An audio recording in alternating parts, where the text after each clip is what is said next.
Guys आज हमने नवा नवा व्लॉग चालू करना है। हम सीख रहे हैं नवा नवा व्लॉग बनाना।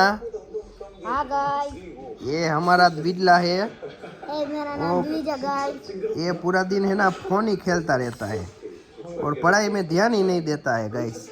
और पूरा दिन टीवी मोबाइल और घर पे तोड़ फोड़ करता रहता है।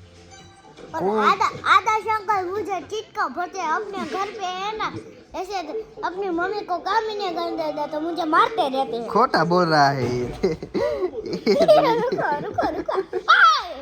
देखो गाइस ये डेकारा ही करता रहता है। और अभी मैं खाना खा रहा था ना तो मेरी थाली पे गिर गया। बोलो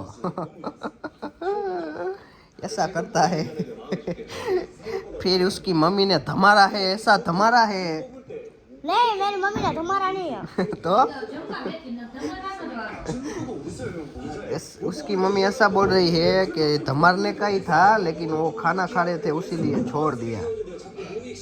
कोई दिक्कत नहीं गाइस, कल हम इसको मार खिलाते हुए नया व्लॉग डालेंगे।